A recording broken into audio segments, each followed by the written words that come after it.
காலையிலே பார்த்தீங்கன்னா வெள்ளன ஏந்திச்சாச்சு. சரி என்ன பண்ணுறதுன்னு தெரியாமல் குளத்துக்கு வந்து பார்த்துட்டு இருந்தோம். அப்போ பார்த்தீங்கன்னா கரெக்டாக சன்ரைஸ் ஆனது.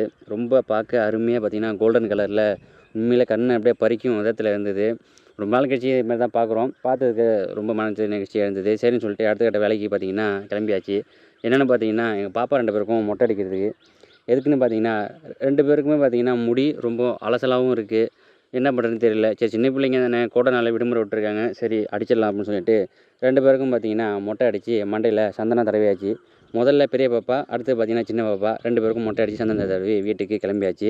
எங்கடா இருக்கீங்க அப்படின்னு சொல்லிட்டு கால் பண்ணி கேட்டாக்க, இந்த மாதிரி அண்ணன் வீட்டில் உட்காந்துருக்கோம் வான்னு சொல்லிட்டு சொன்னானுங்க. போய் பார்த்தாக்கா நம்ம பங்காளி ரிமோட் காரை வச்சு விளாண்டுட்டு இருக்காரு சின்ன பிள்ளை மாதிரி. நம்ம பசங்க கேரம் போர்டு விளாண்டுருந்தானுங்க. அவனுங்க கூட சேர்ந்து கொஞ்சம் நாள் விளையாடிட்டு, சரி வெயில் கிளம்புது, இதுக்கப்புறம் இங்கே உட்கார முடியாது, வெயிலுக்கு எதை மாதிரி சாப்பிட்லாம் அப்படின்னு சொல்லிட்டு நொங்கு வெட்டிக்கு பார்த்தீங்கன்னா கிளம்பியாச்சு. அங்கே போனதுக்கப்புறம் நிறையா மரம் இருக்கும். தோப்பு மாதிரி லென்த்தாக அப்படியே ஆறு ஒட்டி அப்படியே இருக்கும். சரி ஏதாச்சும் ஒரு மரத்தை தேர்வு செஞ்சு நம்ம வெட்டலாம் அப்படின்னு சொல்லிட்டு ஒரு மரத்தை தேர்வு செஞ்சாச்சு. அதிலே பார்த்தீங்கன்னா எல்லா பசங்களும் ஏற விட்டாச்சு. அவனுங்களுக்கு அப்படியே ஒரு கிளையில் உட்காந்துருந்தானுங்க. ஒரு வழியாக பார்த்தீங்கன்னா ஒரு குலையை வெட்டி பதம் பார்க்குறதுக்கு போட்டாச்சு. அதில் ஓரளவுக்கு நல்லா தான் இருந்தது, சாப்பிட்ற அளவுக்கு இருந்தது. வேறு வழி இல்லை, இதை விட்டா வேறு எதுவும் கிடைக்காது, ரொம்ப அலைச்சலாக இருக்கணும் அப்படின்னு சொல்லிட்டு அந்த மரத்திலே பார்த்தீங்கன்னா வெட்டிடலாம் அப்படின்னு சொல்லிட்டு முடிவு பண்ணியாச்சு. சரின்னு சொல்லிட்டு ஒரு பையன் மரத்து மேலே வெட்டிட்டு இருந்தானா, அதை முடியல. சரி இந்த மரம் வேணாம், நம்ம இப்போ டேரெக்டாக பனை மரத்தில் ஏறிடலாம் அப்படின்னு சொல்லிட்டு பனை மரத்து உச்சியில் ஏறிட்டு பார்த்தீங்கன்னா, முதல்ல பனங்காய் வெட்டான்னு பார்த்தாக்க மட்டையெல்லாம் சரிச்சிட்டு இருக்கான். ஏன்டான்னு சொல்லி கேட்டால், அப்போ தான் என்னால் நிற்க முடியும் அப்படின்னு சொல்லிட்டு சொன்னான். சரின்னு சொல்லிட்டு அவன் ஒரு குலையை வெட்ட ஆரம்பிச்சிட்டான். எல்லாம் பொத்துட்டு பார்த்தீங்கன்னா தண்ணியிலையும் கரையிலையும் மாறி மாறி விழுந்துட்டு இருந்தது. அதெல்லாம் சேர்த்து ஒரு வழியாக கும்பலாக முடிச்சாச்சு, அட்டி போட்டாச்சு.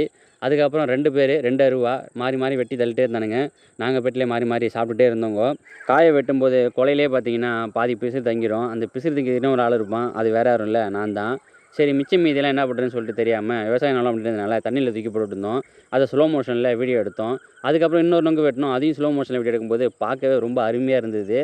அவன் வேலையை பார்க்க ஆரம்பிச்சிட்டான். சரின்னு சொல்லிட்டு நம்ம ஏதாச்சும் வேலையை பார்க்கணுமே அப்படின்னு சொல்லிட்டு பனை ஓலையை வெட்டி அதில் பார்த்தீங்கன்னா விசிறு மட்டை செய்யலாம் அப்படின்னு சொல்லிட்டு தயார் பண்ணிகிட்டு இருந்தோம். கடைசியில் செய்ய முடியல. அப்போ நம்ம பங்காளி தான் பார்த்தீங்கன்னா ஒரு தொப்பி மட்டும் அழகாக செஞ்சார்.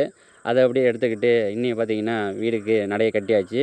இந்த இடத்துல இந்த வீடியோவை பார்த்தீங்கன்னா முடிச்சுக்கலாம்.